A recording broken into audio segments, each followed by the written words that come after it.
할렐루야. 우리 전우자고 돌아보면서 같이 인사 나누겠습니다. 사랑합니다. 네, 주님 안에서 여러분 사랑합니다. 축복합니다. 오늘 우리가 읽은 이 말씀은 지난주 말씀과 깊은 연속성 속에 놓여 있습니다. 하나님 나라를 기다릴 때 우리가 어떠한 상황과 어떠한 현장 속에서 하나님 나라를 기다리고 있는가, 또 우리의 자세와 태도는 어떠해야 하는가를 보여주는 아주 중요한 말씀일 수 있을 것 같습니다. 특별히 그러한 가운데 저는 여러분들에게 한 사람을 소개해드리고 싶습니다. 한 청년이 있었습니다. 그는 소년원에 있었습니다. 그에게 주어진 삶은 매우 척박하였습니다. 아버지는 2살 때 집을 나와 돌아오지 않았고 많은 형제들 속에서 살면서 범죄의 현장에 노출된 삶을 살았습니다. 그러다가 그가 소년원에 갔을 때 복싱을 배웠습니다. 복싱을 배우는 가운데 한 사람의 선생님을 만나게 되었는데 그 선생님의 이름은 커스 다마토라고 하는 선생님이었습니다. 그 선생님을 만나면서 그 한 아이의 인생이 바뀌었습니다. 그 커스 다마토라고 하는 사람은 이탈리아계 백인이었고 이 청년은 흑인 청년이었습니다. 근데 커스 다마토는 이 청년을 양 아들로 삼아서 그를 열심히 훈련시켰습니다. 그가 훗날 마이크 타이슨이라고 하는 복싱 선수가 되었습니다. 커스 다마토라고 하는 사람이 살아 있을 때 이 마이크 타이슨은 한 번도 져본 적이 없습니다. 그리고 그의 삶은 그가 엄청나게 열심히 살고 또 활동하고 또 훈련하고 경기했음에도 불구하고 매우 건전하고 아름다웠습니다. 그런데 커스 다마토가 죽자마자 수많은 사람들이 그가 가지고 있는 금전적 가치를 이용해서 그를 방탕하게 또 사치스럽게 그를 잘못된 방향으로 이끌어 갔습니다. 제가 여러분에게 드리고자 하는 말씀은 바로 이것입니다. 똑같은 상황과 환경에 놓여 있지만 누구를 만나느냐가 한 사람의 인생을 바꿀 수 있다는 것입니다. 최근 우리 사회에 이슈가 된 한 식당이 있습니다. 연돈이라고 하는 돈가스 파는 식당인데요. 온 사회 구성원들이 이미 다 알고 있을 만큼 그 식당은 매우 유명한 식당이 되었습니다. 혹시 여러분 포방터 시장을 가보신 적이 있습니까? 저는 서울에서 40년 넘게 살았는데 포방터 시장이 있는지도 몰랐습니다. 그 시장이 어디에 존재하는지, 그 시장 안에 돈가스를 파는 집이 있는지 없는지 따위는 아마 대다수의 서울 시민들에게는 아무런 관심을 불러일으킬 수 없는 이야기였을 것 같습니다. 그런데 그 사람이 백종원이라고 하는 이렇게 프랜차이즈 전문가를 만나게 되고 그 사람을 만나면서부터 인생의 변화가 되어서 지금은 제주도에서 그 가게를 오픈하고 수많은 사람들이 새벽부터 줄을 서서 먹는 식당이 되지 않았겠습니까? 만약에 그 사람이 백종원 씨를 못 만났더라면 그의 삶은 어디에 있었을까요? 아마 지금도 그냥 그 식당에서 아주 맛있는 음식을 만들지만 누구도 알아주지 못한 삶을 살고 있었을 것입니다. 여기서 제가 드리고자 하는 말씀이 바로 이것입니다. 상황과 조건은 누구에게나 주어지는데 그 상황과 조건 속에서 어떻게 살아야 하는지는 누구에게 쉽게 주어지지 않는다는 것이죠. 우리가 지난주에 살펴봤던 말씀, 하나님 나라의 현재성과 미래성에 대한 말씀이었습니다. 바리새인들은 하나님 나라 미래성에 관심이 많았습니다. 언제 하나님 나라가 임합니까? 하나님 나라를 기다리고 소망했습니다. 그러나 그들은 잘못된 방식으로 하나님 나라를 기다리고 소망했을 뿐만 아니라 지금 임한 예수님 안에서 임한 하나님 나라를 볼 수 없었습니다. 잘못된 미래성을 갖고 있었던 것이죠. 또 다른 한편으로 제자들은 하나님 나라가 언제 임할 것인지에 대해서 예수님께 물어본 적이 없습니다. 하나님 나라가 왜 임해야 하는지조차도 알 수 없었고 그들은 그저 그 현실에 안주하면서 주님과 함께 여기서 복받고 행복한 삶을 살면 된다 수준에 머물러 있었다는 것이죠. 그런데 주님께서 말씀하십니다. 하나님께서는 이미 임했고 앞으로 인자가 다시 올 그날 완전히 도래할 것이다 라고 말씀하시면서 우리 신자들이 살고 있는 삶의 현존, 우리 신자들이 살고 있는 삶의 현실이 어떠한 것인가? 이미 임한, 그리스도 안에서 이미 임한 하나님 나라와 앞으로 임할 하나님 나라 사이에 놓여져 있음을 말씀하신 것입니다. 이것을 알고 깨닫는 것도 굉장히 귀한 것이지만 이것만으로는 온전할 수가 없습니다. 마치 혼자서 맛있는 돈가스를 만들지만 포방터 시장에서 누구도 자기를 이끌어줄 수 없는 사람으로 살아가든지, 아니면 불우한 환경에서 자라서 배운 건 싸움질밖에 없어서 소년원에 가 있든지 하는 인생과 다를 것이 없다는 것입니다. 우리에게 놓여진 상황과 환경, 조건에 대해서만 아파할 뿐 아무런 대처도 아무런 대응도 할 수 없는 무기력한 우리 자신을 만나게 된다는 것이죠. 그런데 주님께서는 어떻게 하십니까? 그러한 상황 속에 놓여져 있는 우리 모두를 향해서 이제 말씀하십니다. 항상 기도하고 낙심하지 말아야 한다. 그 하나님 나라가 아직 이미 임하였고 아직 임하지 않았지만 그러한 상황 속에서 항상 기도하고 낙심치 말아야 함을 이 비유의 말씀을 통해서 저와 여러분에게 말씀하시면서 이러한 시대와 조건 상황 속에 놓여있는 우리가 어떠한 태도와 자세를 가지고 삶을 살아야 하는가에 대해서 분명하게 말씀하고 있다는 사실입니다. 마이크 타이슨이 이 커스 다마토라고 하는 선생님의 지도를 잘 받아서 훌륭한, 나중에 물론 안 좋아졌지만 핵주먹으로 시작해서 핵 이빨로 끝났지만 그래도 그나마 나은 복싱 선수가 된 것처럼 이 포방터 시장에 있었던 연돈 사장님이 좋은 음식을 만들었지만 아무것도 안 되는 상황에서 백종원 씨를 만나서 또 좋은 식당을 오픈한 것처럼 전 여러분들이 지금 힘들고 어려운 이 상황에서 하나님 나라가 보이지 않고 하나님의 공의가 임하지 않는 것 같은 이 순간에서 어떻게 살아야 될지에 대해서 우리 주님의 100만 불짜리, 100만 불이 뭡니까? 100억 불짜리 조언을 들으시고 우리의 삶의 방향을 수정하고 새로운 방식으로 살게 되시기를 예수님의 이름으로 축원합니다. 우선적으로 본문을 관찰하여 보면 매우 흥미로운 것들이 있습니다. 첫 번째로 오늘 비유는 그 목적이 분명하게 명시가 되어 있습니다. 우리 1절 말씀 같이 한번 읽어보겠습니다. 시작. 예수께서 그들에게 항상 기도하고 낙심하지 말아야 할 것을 비유로 말씀하여. 아멘. 항상 기도하고 낙심하지 말아야 할 것을 비유로 말씀했다. 이것은 무엇이냐면 이 비유는 다른 방식으로 해석될 수 있다 없다? 없다는 것입니다. 항상 기도하고 낙심하지 말아야 할 이유에 대한 비유이지 이것이 다른 종류로 해석되어서는 안 된다는 것이죠. 반드시 그러한 방향으로 말씀하고 있다는 것입니다. 앞서 말씀드린 것 같이 이것은 하나님 나라의 도래와 깊은 연속성을 갖고 있습니다. 왜 그렇습니까? 우리 8절 같이 한번 읽어보겠습니다. 8절 같이 읽습니다. 시작. 내가 너희에게 이르노니 속히 그 원한을 풀어주시리라. 그러나 인자가 올 때 세상에서 믿음을 보겠느냐 하시니라. 아멘. 인자가 올 때 이거 많이 들었죠. 지난주 설교에 많이 나왔습니다. 바로 17장 후반부에 집중적으로 나오던 표현입니다. 이 바리새인들이 예수님께 하나님의 나라의 도래에 대해서 물었을 때 예수님께서는 하나님의 나라는 눈에 보이도록 임하는 것이 아니고 여기 있다 저기 있다 할 수가 없다. 근데 제자들에게는 하나님의 나라가 임하는데 인자가 올 것이다 라고 말씀하신다는 거죠. 그래서 인자가 옴은 하나님 나라의 완전한 도래를 상징하고 보여주는 단어가 되는 것입니다. 그러니까 이 비유 전체는 인자가 옴, 다시 말해 하나님의 나라가 다시 우리 가운데 온전하게 임하게 될 그 날을 바라보면서 제시해 주신 것이라는 사실입니다. 앞서 말씀드린 대로 오늘 본문의 비유를 다르게 읽어서는 안 된다는 것입니다. 분명히 그러한 상황 속에서 우리가 기도하고 낙심하지 말아야 한다라고 하는 목적을 가지고 이 말씀이 주어졌다는 것입니다. 특별히 이러한 비유가 우리 가운데 주어졌다는 그 이유를 살펴보면 우리 성도들이 경험하게 될 삶의 실제가 어떠한 것인가를 분명히 보여줍니다. 그것은 바로 낙심이 되어 기도를 멈추게 될 일이 많다는 뜻이죠. 그게 바로 하나님 나라를 기다리는 우리 성도들의 삶이라는 것입니다. 항상 기도하고 낙심하지 말라는 것은 동시에 낙심돼서 기도 못할 일이 많을 것이다 라는 것이죠. 저는 우리 주님이 너무 좋아요. 왜냐하면 우리 주님은 우리 삶을 포장하지 않습니다. 정신승리가 없어요. 삶이 많이 힘든 그 자체로 우리에게 주어진 삶의 고통과 어려움을 적나라하게 다 말씀하십니다. 너무 힘들어서 기도하는 일조차 낙심되어서 할 수 없는 시간들을 만나게 될 거야, 이렇게 말씀하신다는 것입니다. 얼마나 멋있습니까? 우리 주님은 뒤로 후퇴가 없으세요. 우리의 삶의 모습을 그대로 직면시켜 주십니다. 잘 될 거야, 아무 일 없을 거야, 이런 식으로 대충 넘어가시는 분이 아니에요. 너무 힘들어서 낙심하고 기도조차 나오지 않고 아무것도 할 수 없는 무기력 가운데 빠지는 날이 올 것이라는 거죠. 올 것이라는 것입니다.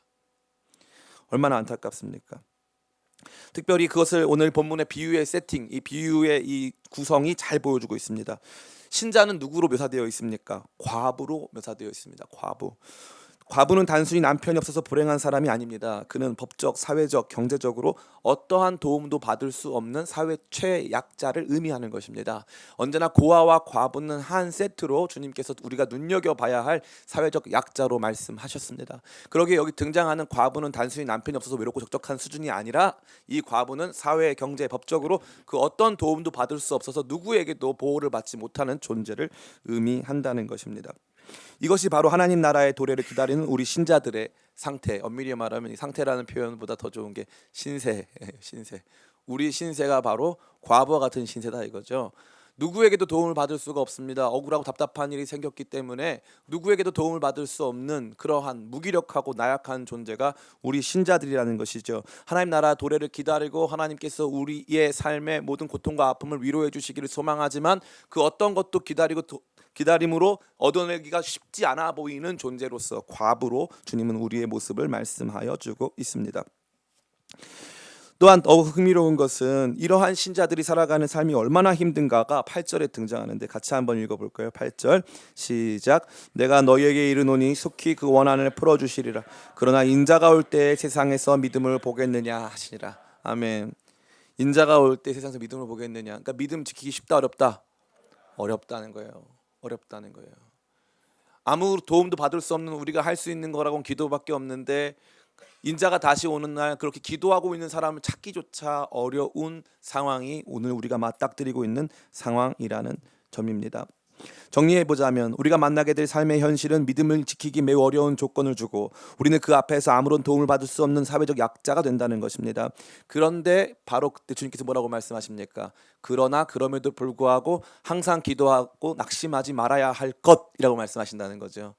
이 주제 항상 기도하고 낙심하지 말아야 할 것은 2020년에 기도 가운데 하나님께서 제게 주신 우리 기쁨의 교회의 사역 주제가 되겠습니다. 사역 표가 되겠습니다. 이 주제를 저는 처음에 정해놓고 너무 뭐뭐하지 말 것 귀여웠어요. 이게 뭐뭐하지 말 것 너무 귀엽게 느껴졌습니다. 그래서 주제를 안 하려고 했는데 우리 김배왕 목사님을 비롯한 우리 모든 교역자들이 이게 너무 좋다는 거예요. 뭐뭐 하자도 아니고 뭐뭐 할 것 이렇게 딱 하니까 더 강력하고 낙심하지 말고 기도할 것 이렇게 하니까 얼마나 좋은지 모르겠다 해가지고 했는데 저는 개인적으로 굉장히 이 주제를 잘 졌다고 스스로 생각하고 있습니다. 예, 감사합니다. 네. 소수지만 그래도 믿음으로 반응해 주시는 분들이 계셔서 얼마나 감사한지 모르겠어요. 그래서 우리 청년들이 이거 인스타그램에 많이 올리면서 한기 낙말 이렇게 하더라고요. 항상 기도하고 낙심하지 말 것. 옆 사람 같이 바라보면서 같이 고백해 보겠습니다. 한기 낙말. 항상 기도하고 낙심하지 말아라. 한기 낙말.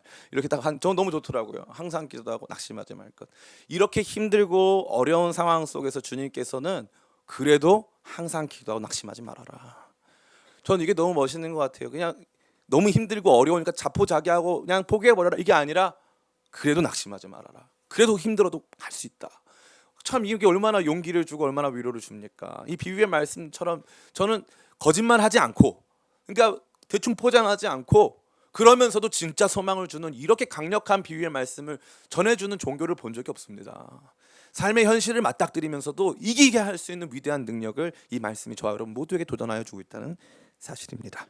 두 번째, 오늘 우리가 이 비유를 읽으며 보게 되는 특이점은 바로 원수, 원한이라는 단어가 빈번하게 등장한다는 사실입니다. 우리 3절 말씀 같이 한번 읽어봤으면 좋겠습니다. 3절 시작. 그 도시에 한 과부가 있어 자주 그에게 가서 내 원수에 대한 나의 원한을 풀어주소서 하되. 아멘. 5절도 같이 한번 읽어보겠습니다. 시작. 이 과부가 나를 번거롭게 하니 내가 그 원한을 풀어주리라. 그렇지 않으면 늘 와서 나를 괴롭게 하리라 하였느니라. 아멘. 7절도 같이 읽겠습니다. 시작. 하물며 하나님께서 그 밤낮 부르짖는 택하신 자들의 원한을 풀어주지 아니하겠느냐? 그들에게 오래 참으시겠느냐? 아멘. 이 과부가 이 불의한 제사장에게 나와서 재판장에게 나와서 탄원하는 내용은 밥이 없어서 배를 굶고 있다. 못 먹었다. 이러한 종류의 경제적 지원이 필요하다. 이런 게 아니라는 거죠. 지금 여기 이 하나님 나라의 도래를 기대하고 기도하고 있는 이 신자가 이 재판장에 나가서 구하고 있는 것은 원수에 대한 원한을 갚아달라고 구하고 있는 거거든요. 이게 매우 신기한 것입니다. 이 말씀을 읽을 때 단순히 그래 계속 끝까지 기도하자 이 차원이 아니고 원수가 존재하고 그가 반드시 받아야 될 그 원수가 받아야 될 공의로운 심판이 존재한다는 거예요. 그래서 이 과부는 아무것도 할 수가 없지 않습니까? 그 당시 여성으로서 법적, 경제적, 사회적 도움도 받을 수가 없고 신체적으로도 굉장히 약했을 것이고 자기를 도와서 싸워줄 사람조차 존재하지 않는 이 여성이 취할 수 있는 유일한 방식은 자기 원수에 대한 공의로운 심판을 재판장에게 탄원하는 일밖에 없다는 거예요. 재판장에게 탄원하는 일밖에 없다. 매우 흥미로운 것입니다. 이 원한이라는 단어는 헬라어로 에크디케오라고 하는데 이건 법적인 보호를 해주다 혹은 벌주다, 원수를 갚아주다 이런 뜻을 갖고 있는 거예요. 그러니까 성도의 삶에는 대적이 존재하고 이 대적에 대한 공의의 실현이 너무나 필요하다는 거죠. 먹고 사는 문제보다 더 중요한 것은 내가 정말 너무 억울하고 답답하고 이 부분에 대해서는 공의로운 법적 심판이 내려져야지만 내가 잠을 잘 수 있겠다 싶을 정도로 나를 향한 강력한 원수, 나를 향해 대적해오는 원수가 존재할 뿐만 아니라 그에 대한 강력한 심판을 요구하고 있는 신자의 모습을 보여준다는 것입니다. 이 말은 무엇입니까? 여러분에게 원수가 있다는 말입니다. 정상적인 신자에게는 원수가 있어요. 그 누굽니까? 사탄 마귀입니다. 어둠의 권세입니다. 많은 사람들이 현대 사회 안에서 일어나고 있는 인간의 문제에 대한 정확한 정보를 제공해 주지 못하고 있습니다. 그것은 다른 것이 아니라 사탄 마귀가 그렇게 하는 것입니다. 끊임없이 저와 여러분들을 불법적으로 하나님께 속한, 하나님께 택함 받은 우리를 불법적으로 우리의 삶을 유혹하고 미혹하여 어둠 가운데로 나아가게 해서 삶을 파괴하고 가정을 파괴하고 우리에게 주어진 것들을 빼앗고 앗아가는 저 더러운 원수 마귀에 대한 강력한 적대감이 이 신자에게는 존재한다는 것이죠. 그래서 하나님 나라의 도래를 기다리면서 주님, 저는 힘이 없습니다. 원수를 상대할 힘조차 없고 어떻게 이겨야 될지도 모르겠는데 지금 내 삶에 닥쳐온 삶의 현실이 너무 답답하고 너무 힘들고 이 부분에 대해서는 하나님께서 강력한 심판을 해주셔야 되겠습니다. 이게 필요하다는 거죠. 이게 필요한 것입니다. 오늘날 우리 성도들에게 있어서 영적 전쟁에 대한 이 실체를 알고 영적 전쟁에 대해서 민감하게 반응하는 일들이 굉장히 적어진 지 오래입니다. 우리의 자녀들에게, 우리에게 주어진 삶의 터전 속에서 나 자신에게 우리를 중독이나 다른 종류의 우울, 공황에 빠뜨리게 하는 여러 가지 요인들 정신분석학적으로, 의학적으로 조망해 보려고 해도 도저히 조망될 수가 없습니다. 문화 속에 침투되어 있고 우리의 삶의 라이프 스타일 속에 침투되어서 끊임없이 우리 자신을 하나님으로부터 멀어지게 만들고 하나님 나라의 영광스러운 통치와 그분께서 주시는 하늘에 속한 신령한 복들로부터 멀어지게 만드는 어둠의 권세에 직면하고 싸울 수 있는 힘이 우리는 없기에 우리 신자들이 탄원하고 고백하는 내용은 무엇입니까? 원수에 대한 그 공의를 실현시켜 주시옵소서 고백하는 것입니다.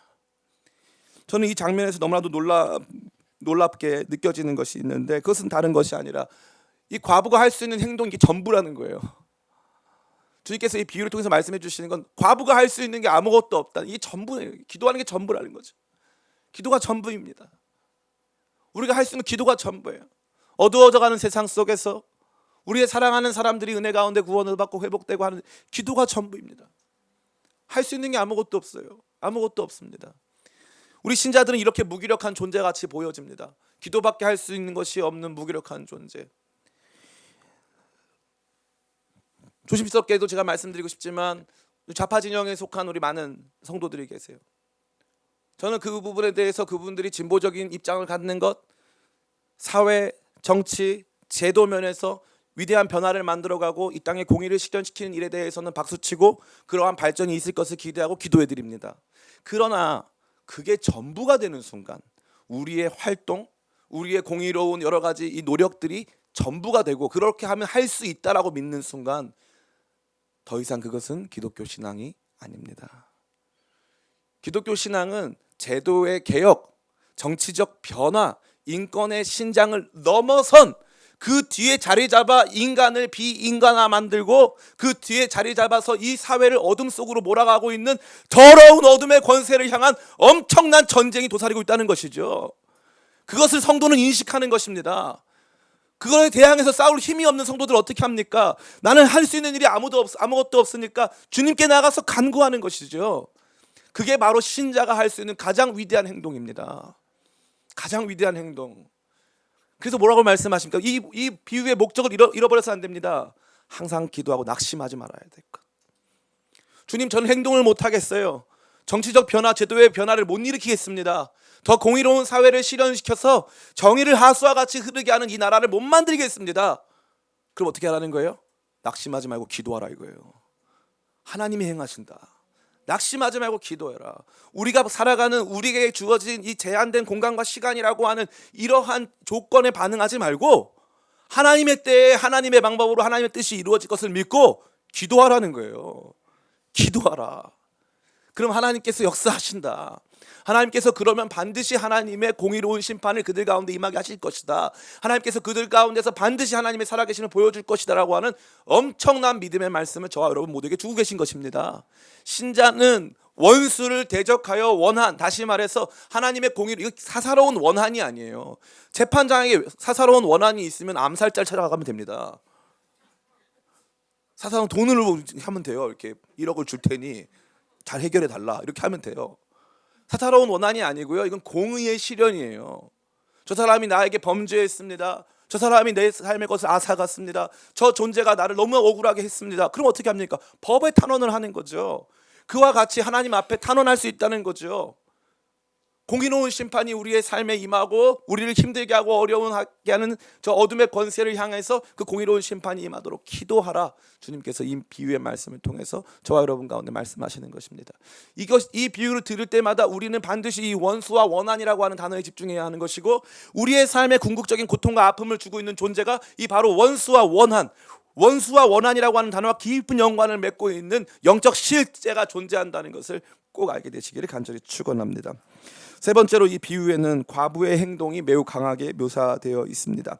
첫 번째, 같이 말씀을 한번 읽어보겠습니다. 3절 말씀입니다. 같이 읽습니다. 시작.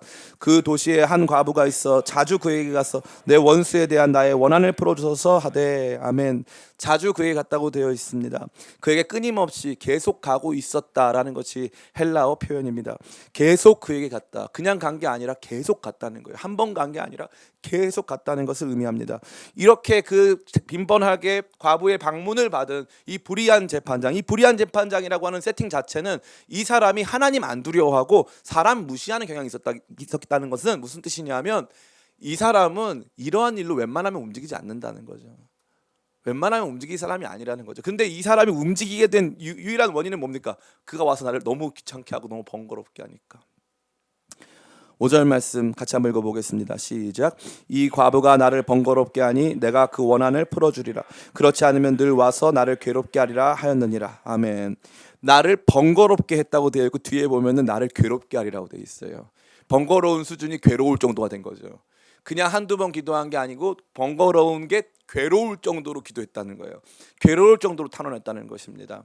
이 과부의 행동, 앞서 제가 말씀드린 것처럼 하나님 나라, 이미 임한 하나님 나라와 아직 임하지 않은 하나님 나라의 긴장 속에 놓여져 있는 우리가 취할 수 있는 삶의 모습이, 삶의 행동이 없기 때문에 할 수 있는 건 기도밖에 없는데, 이 과부는 자주 갈 뿐만 아니라 이 방문을 받고 있는 재판장이 느끼기에는 번거로워 괴로울 정도가 됐다는 거예요.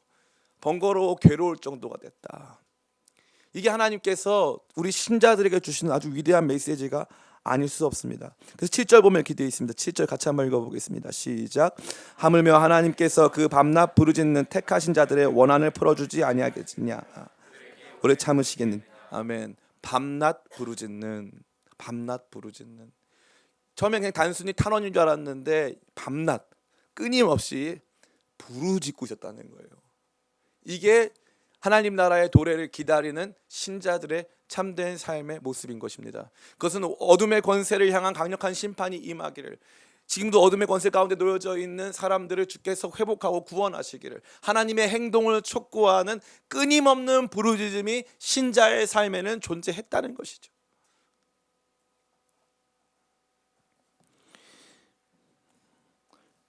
이것이 바로 주님께서 이 비유를 통해 우리 모두에게 주시는 말씀입니다. 우리는 이 말씀을 통해서 중요한 세 가지 교훈을 얻을 수 있습니다. 첫 번째, 따라해볼까요? 성도는 매우 존귀하다. 성도는 매우 존귀한 존재라는 사실입니다. 이 말씀이 잘 보여주고 있습니다. 우리 특별히 어디 나옵니까? 7절에 그 밤낮 부르짖는 택하신 자들의 원한을 풀어주지 않겠느냐. 밤낮 부르짖는 택하신 자들.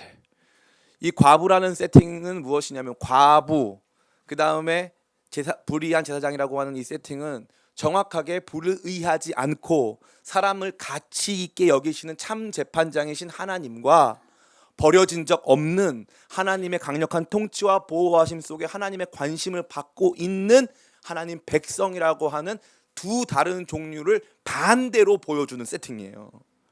그러니까 불의한 재판장이 아무 가치 없는 과부의 기도도 들어주는데, 참되시고 유일한 재판장이 너무 가치 있는 우리의 기도를 왜 안 들어주시냐 이 말인 거예요.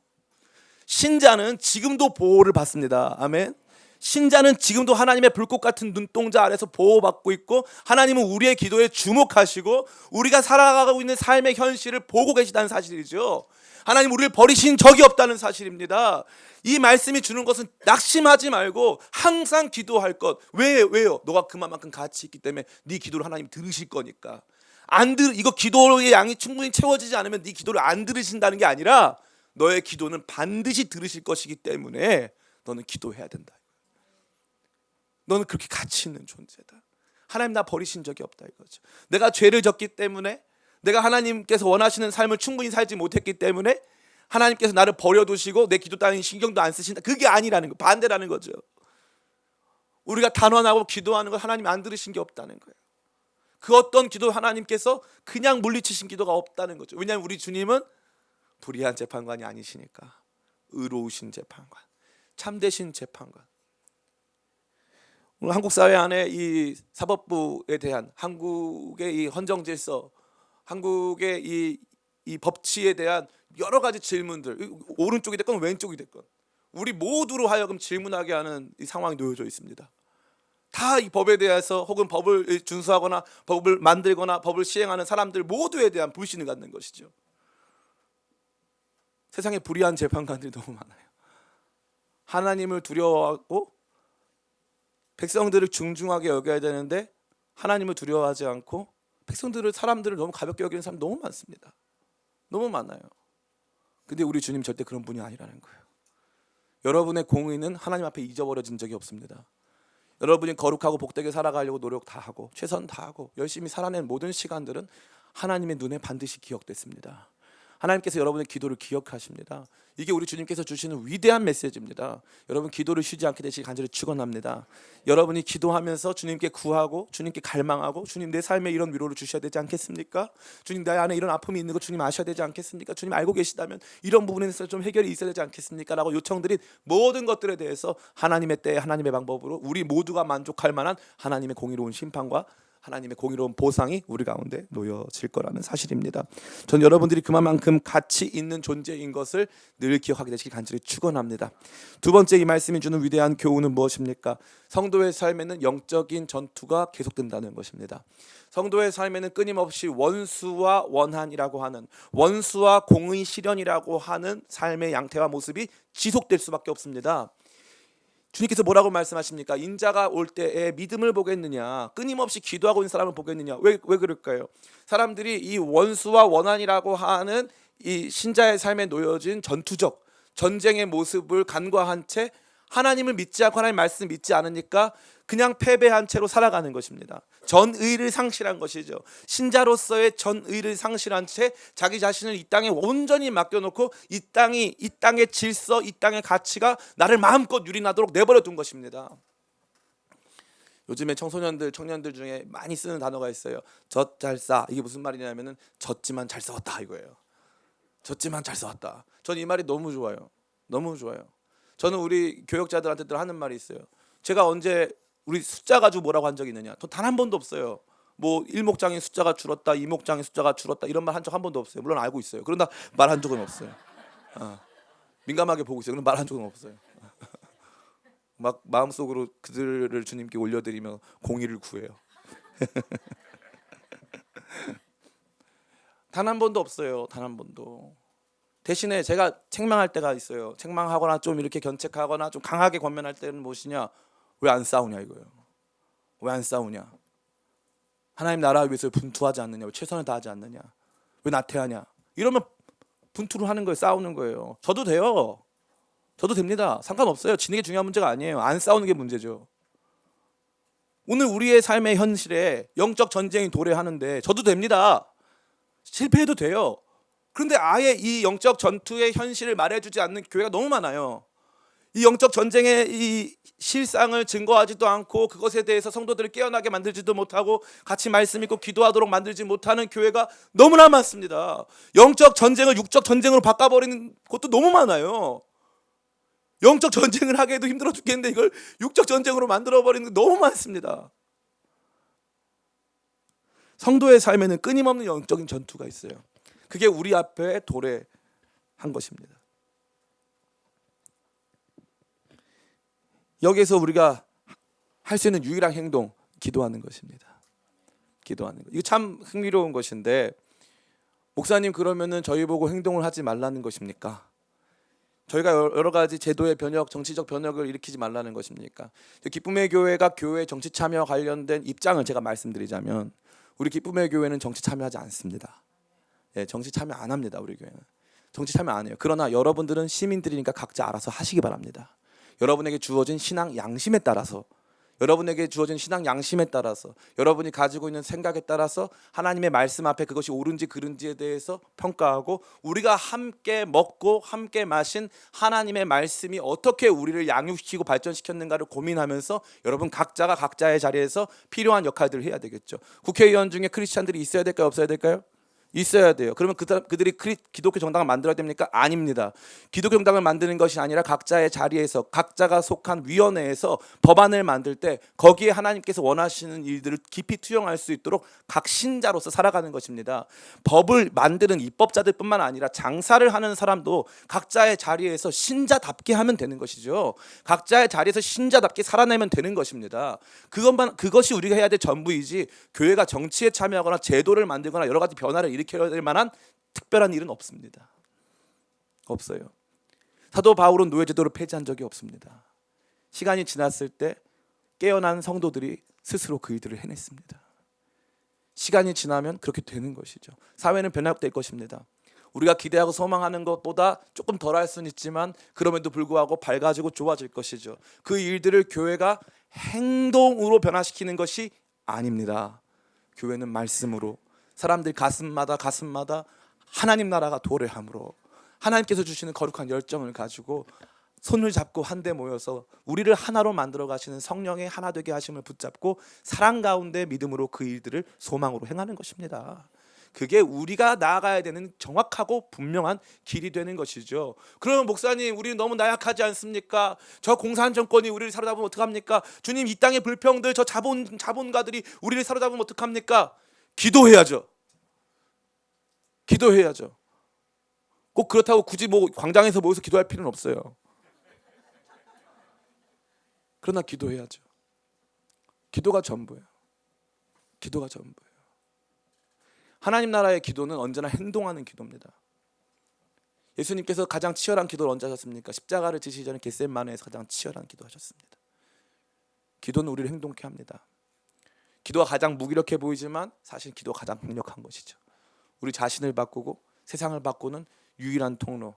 재판장이 법적으로 그것을 시행할 때야 비로소 모든 것이 합법적으로 이루어지는 것 아니겠습니까? 그러기에 성도들에게는 이 위대한 기도가 끊임없이 요청되는 것입니다. 영적 전쟁 가운데 놓여져서 우리를 힘들게 하는 것은 저쪽 파 사람들, 이쪽 파 사람들, 이 지역 사람들, 저 지역 사람들이 아니에요. 아닙니다. 그들을 부추기고 일으켜 세우고 끊임없이 갈등과 분열, 폭력과 긴장 속으로 이끌어가는 어둠의 권세가 존재한다는 것을 성도는 알아야 된다는 것이죠. 특정한 그 사람이 미운 게 아니라 그들 뒤에서 지금 우리 한국 사회가 초갈등 사회로 나가고 있는데, 갈등할 게 없는데 갈등이 어느 정도 갈등하냐면은 남자와 여자가 갈등할 정도가 되었어요. 이게 말이 됩니까? 세상에 남자만 있을 수도 없고 여자만 있을 수 없지 않습니까? 왜 남자와 여자가 갈등을 해가지고 우리 엄마가 싫어, 왜 엄마 여자니까, 이 말도 안 되는 소리를 하고 있는 거예요. 형제들은 자매들이 특권을 누린다고 생각하고 자매들은 엄청난 상처 가운데 있다고 생각합니다. 그래서 자매, 형제라고 하는 이 프레임을 씌워놓고서는 엄청나게 분열시켜요. 그럼 분열을 누가 좋아합니까? 하나님이 분열 좋아하세요? 하나님이 가장 싫어하는 게 분열과 갈등, 긴장, 폭력이에요. 하나님 그거 안 기뻐하세요. 하나님 절대 안 기뻐하십니다. 근데 끊임없이 우리 안에서 찾아와서 우리를 그렇게 긴장시키고 분열로 이끌어가는 거, 어둠의 권세가 하는 거, 나 자신도 그런 어둠의 권세의 도구가 될 수 있잖아요. 그게 다른 사람만 이용한 게 아니라 나까지 이용할 수 있단 말이에요. 그럼 어떻게 해야 됩니까? 깨어서 기도해야죠. 주님, 원수가 자꾸 저를 이러한 모습으로 만들어가고 있습니다. 저를 불쌍히 여겨주세요. 하나님의 존귀한 택하심 받은 성도들이 하나님 나라의 도래를 기다리며 할 수 있는 유일한 활동, 유일한 행동은 기도입니다. 기도할 때 영광스러운 일이 일어나기 시작하는 것이죠. 마지막 세 번째 교훈은 그 기도는 반드시 응답된다. 이게 가장 중요합니다. 같이 한번 말씀 읽어보겠습니다. 우리 7절 아까도 읽었지만 같이 읽겠습니다. 시작. 하물며 하나님께서 그 밤낮 부르짖는 택하신 자들의 원한을 풀어주지 아니하겠느냐. 그들에게 오래 참으시겠느냐. 내가 너희에게 8절 같이 읽습니다. 시작. 내가 너희에게 이르노니 속히 그 원한을 풀어주시리라. 그러나 인자가 올 때에 세상에서 믿음을 보겠느냐 하시니라. 아멘. 속히 그 원한을 풀어주시리라. 하나님의 때는 우리가 보기에는 더디 이루어지지만 하나님의 때에는 정확하게 이루어집니다. 하나님의 때에 정시에 정확하게 이루어지는 것이죠. 정시에. 혹시 내 삶의 시계가 너무 빠르게 가고 있다 생각하시는 분, 시간이 너무 빨라가지고 좀 멈추고 싶다 하시는 분은 집에 가서 이 플랭크라는 활동을 한번 해보시기 바랍니다.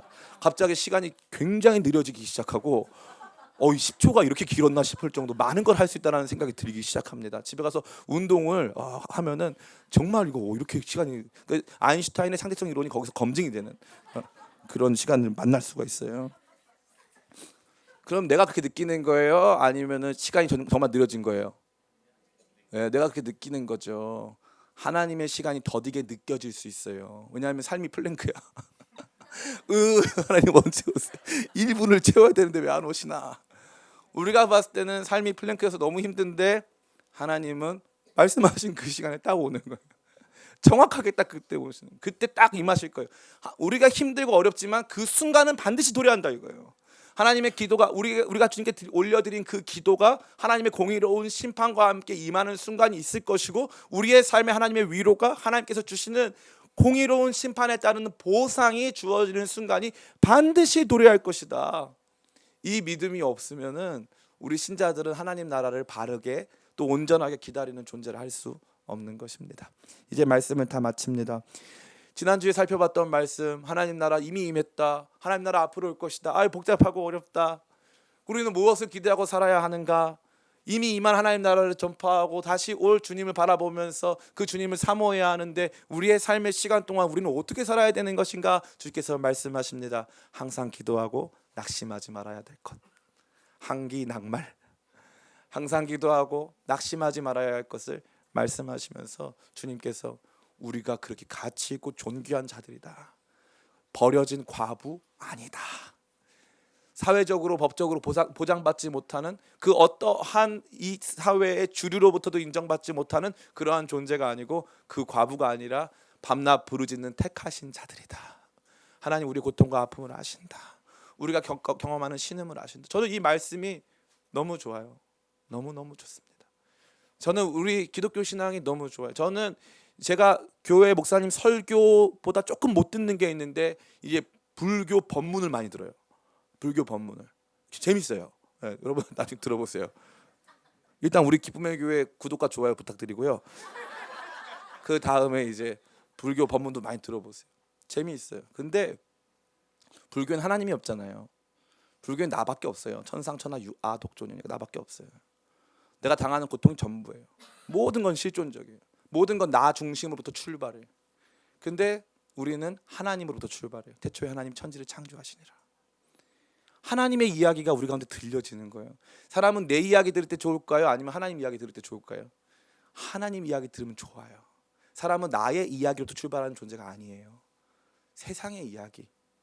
어릴 때 눈 뜨면은 엄마 아빠가 얘기해주는 그 이야기, 할머니가 들려주는 그 이야기, 세상이 나를 해석해주고 나를 보여주는 그 이야기로부터 시작되는 거예요. 그게 우리가 바라봐야 될 세계인 거죠. 주님께서는 우리가 지금 경험하고 있는 이 실존에 대해서 이렇게 말씀하십니다. 우리가 살아가는 실존, 날마다 낙심되어 항상 기도하지 못할 일들이 많을 거야. 많을 거야. 힘들 거야. 어려울 거야. 그런데 너희는 버림받은 존재가 아니야. 너희는 택함받은 존재. 너희는 지금 하나님의 품 안에 있는 존재. 하나님의 관심 가운데 놓여져 있는 존재. 이러한 메시지를 주는 종교는 없습니다. 없어요. 감히 말씀드리는데 없습니다. 제가 그걸 찾아보려고 엄청나게 노력을 많이 했어요. 없어요. 이 위대한 메시지가 우리 가운데 주어진 종교는 없습니다. 오직 복음만이 저와 여러분에게 끊임없이 이 말씀을 하고 있습니다. 삶의 고통스러운 현존을 무시하지 않은 채 우리가 경험하고 있는 이 플랭크하는 것 같은 지루하고 답답한 고통과 인내의 시간들을 간과하지 않은 채 우리 모두를 향해서 주시는 위대한 말씀, 너는 존귀하고 가치 있는 존재야. 그리고 우리가 할 수 있는 유일한 활동은 하나님께 나와서 탄원하는 건데 그 기도가 반드시 이루어질 것이라는 사실. 그래서 끊임없이 저와 여러분들을 그 영적 전쟁의 현장 속에서도 끊임없이 기도의 잔지로 초청하고 기도 가운데서 우리의 삶에 위대한 기대, 위대한 소망을 확인케 하는 것인 줄을 믿습니다. 날마다 주님께서 주신 이 거룩한 소망을 품에 안고 힘들고 어려운 삶의 시간들을 버티고 견뎌내는 동안 어둠의 권세가 우리를 완전히 사로잡는 것 같은 억울하고 답답한 일 당하면서도 하나님께 끊임없이 기도하고 낙심하지 않는 하나님 나라를 기다리는 참 성도의 삶을 사시는 저와 여러분 다 되시기를 예수님의 이름으로 축원합니다. 잠시 같이 기도하기 원합니다.